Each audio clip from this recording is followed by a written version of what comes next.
Spider-Man 2 is one of those interesting occasions that is more times than not rare, and that the sequel is better than the original. I mean, you can go to, I guess, Empire Strikes Back, of course. And then there's others where it's, maybe Alien. The Alien and Aliens, where both films are really good. They're just very different from one another. One's a horror movie, and the other one's a war movie, really. But for Spider-Man, a lot of great things were accomplished in the original. There's some, flaws here and there. Of course, I didn't care for the Green Goblin outfit for the most part, and also his motivation was a bit. I mean, let's team up with Spider-Man. It's a bit weak. So there's some weaknesses, but it wasn't enough to derail the film. It's still a very good, fun film, and a very good superhero origin story and all that sort of stuff. And it's all very good. Well, it gets much better in Spider-Man 2, and where we have a villain who is a sympathetic villain, and also he's more a bit more fleshed out. There's explanations for just about everything for him, and he's paying the price of his own arrogance, even when he's still a good guy. He means well, and he's trying to do something good for humanity, his fusion experiment and all that. And but it's his arrogance that he can achieve this when it's obvious it's going very wrong. And of course, Spider-Man shows up to try to save the day, which he does, but not before Otto Octavius's wife is killed. And so there it is, one of probably the main reason why he's a broken man after that. There's also, of course, the arms, which he demonstrates all of that and how he had to use those and create those in order to handle dealing with, this fusion experiment. And he says, "Oh, don't worry. There's an inhibitor there to keep it from linking directly into my brain, and then the machine would take me over or whatever." Well, of course, it burns out, so the machine takes over. So he's combating that with his own willpower and the self-preservation desires of the AI within the arms. His loss and everything going terribly wrong. The AI and its self-preservation that wipes out the whole surgical team within the hospital that he wakes up in. So everything is pretty much explained there. And because he's a broken man, and the only thing he had left was this insane idea, really, because he's broken. He's driven to this point of recreating the experiment, and somehow that'll make everything better once he proves he can do it. But the disaster's already happened, and his beloved wife is gone. But so this pushes him into, in the classic supervillain encounters, a bank robbery. So of course he robs a bank, all this, and ends up fighting Spider-Man in quite a few spectacular scenes, and all that cool stuff. Meanwhile, the subplot of Harry Osborn is still developing, and appears to be promising something really good.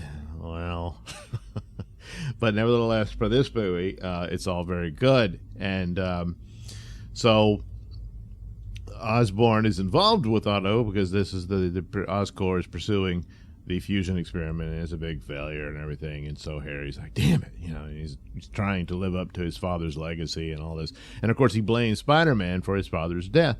So, and this is in keeping with the soap opera elements that Peter Parker's life has been throughout the comics, and so it captures that very well.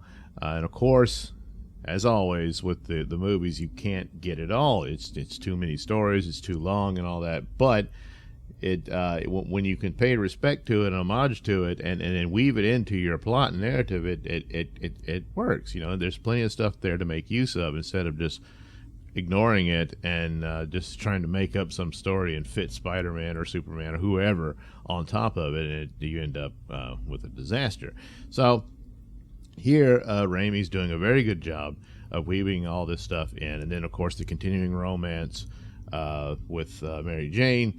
And Peter, like, oh, I can't do it, it's dangerous, but of course the heart wants what it wants.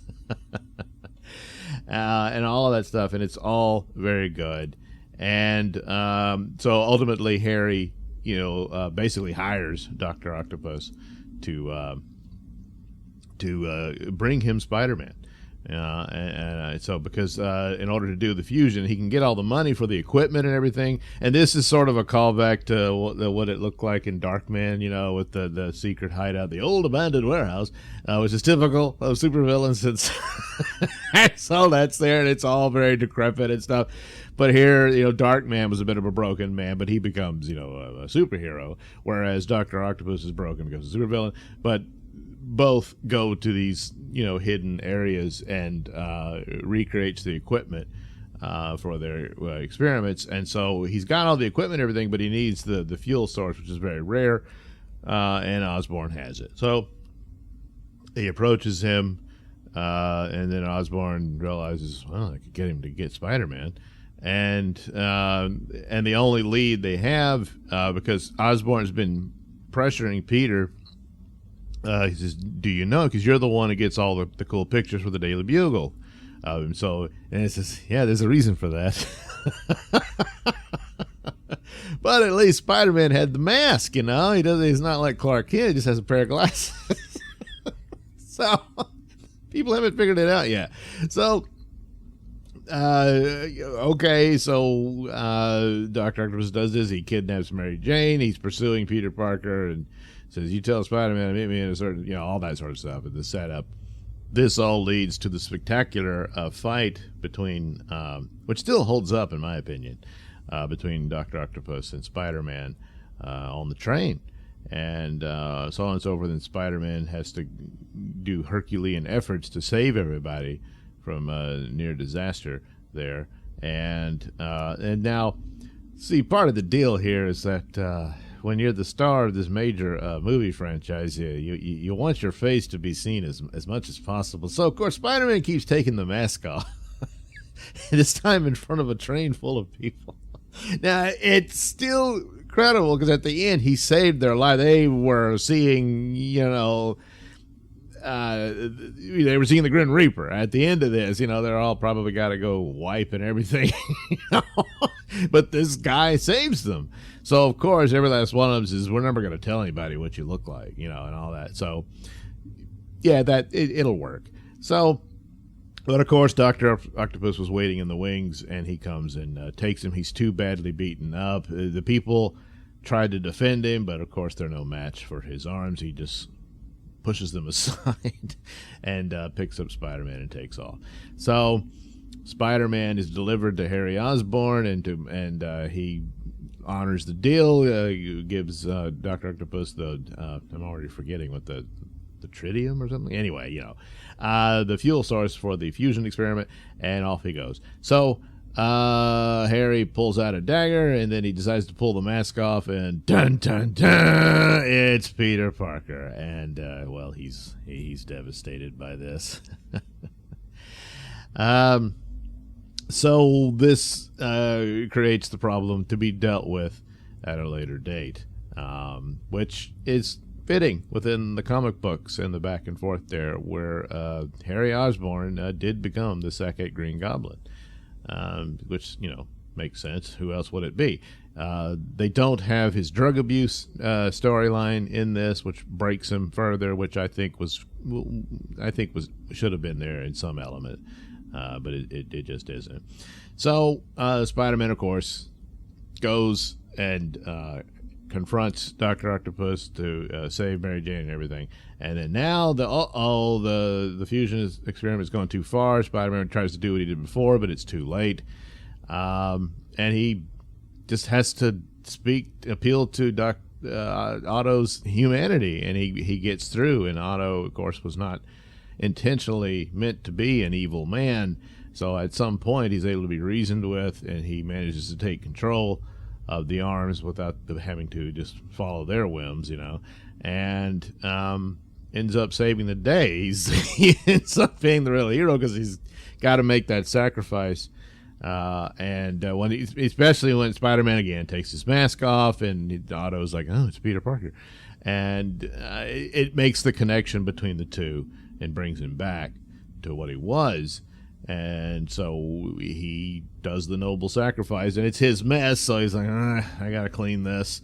And the only way to salvage this from destroying just about all the city, is to dump it into the river where it could be contained under the water.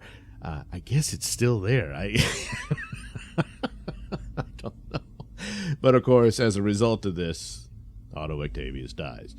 But Peter saves Mary Jane. There's also a moment where the warehouse is collapsing, and that's a callback to the scene of another classic Spider-Man story where, Spider-Man versus Dr. Octopus and all that, and he has to call upon all his strength. And it's a powerful moment of him, lifting this enormous weight, back. And so, that's what the scene is paying homage to here. He's, rescuing Mary Jane and all that. So, and then they had their quiet moment with each other. Now they know, and he's saying, I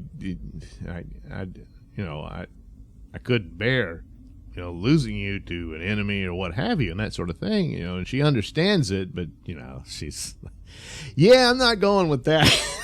So John Jameson is introduced. This is interesting because, had the series continued, I wondered if they would have dealt with that. And the cartoon series utilized John Jameson to bring in Venom. John Jameson ends up becoming sort of a werewolf. He becomes a werewolf, back and forth, but in a sci-fi way. I think he's exposed to a moon rock. He's an astronaut and all this sort of stuff.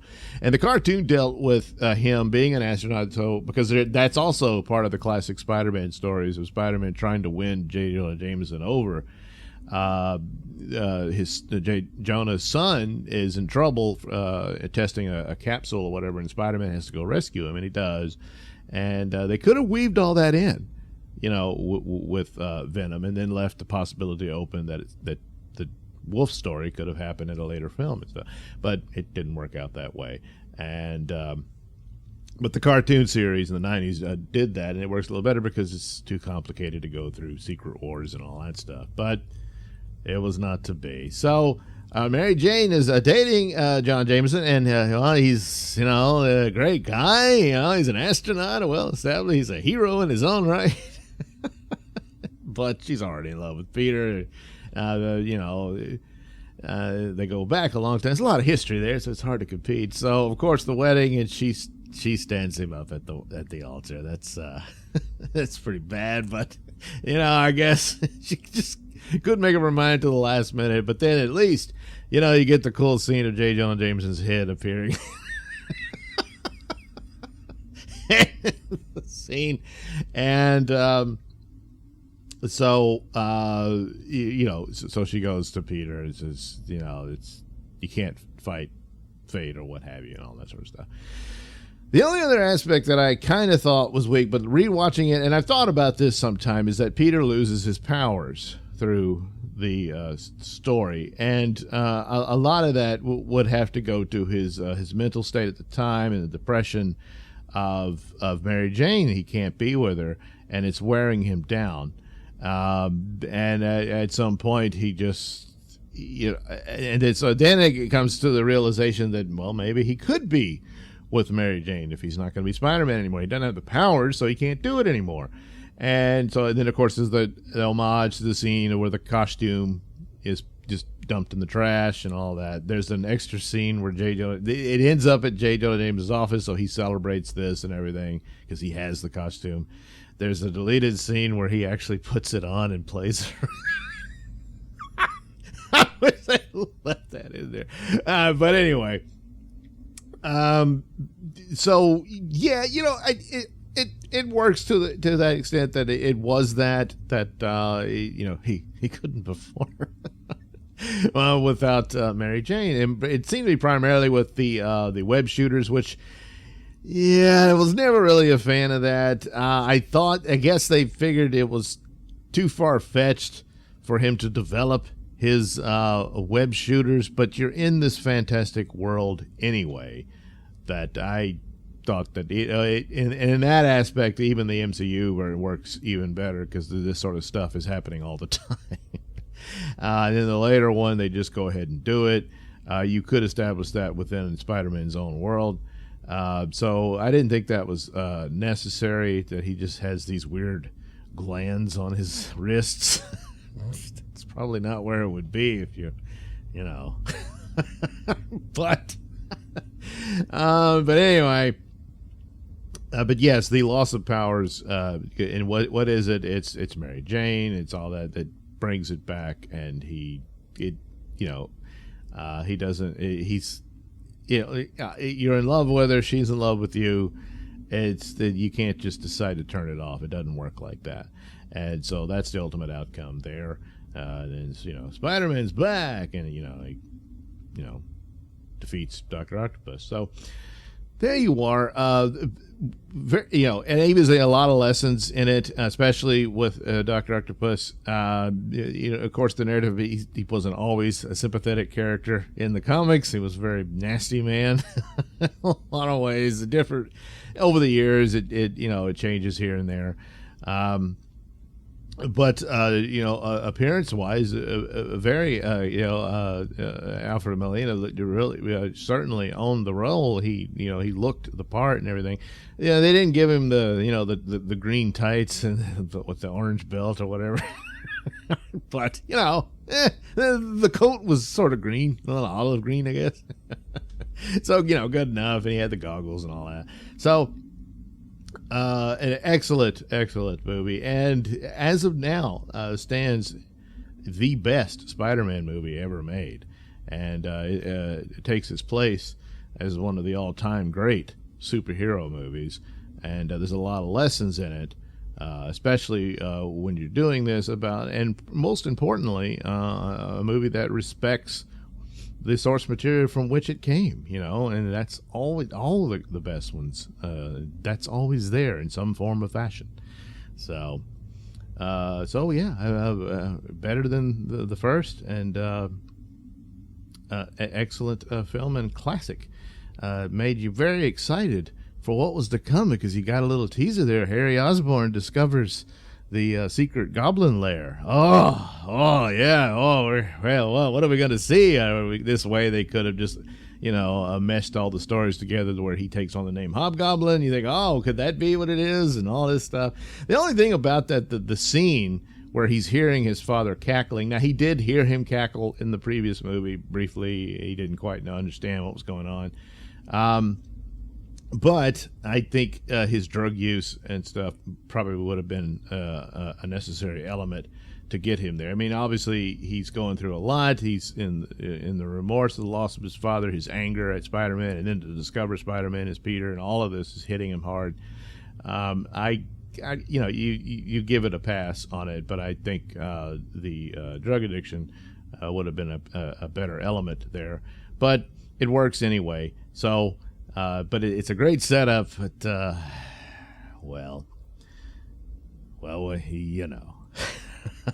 So, but anyway, Spider-Man 2, one of the all-time best.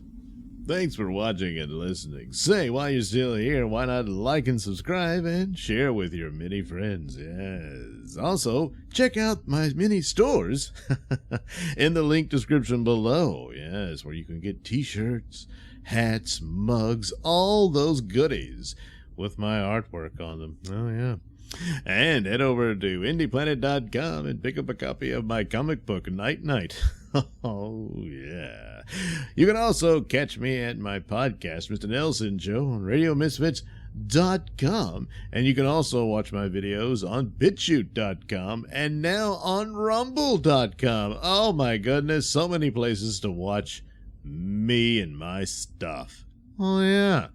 And if that's not enough for you, well, you can follow me on many social media platforms and say hi to your old pal, Mr. Nailsin.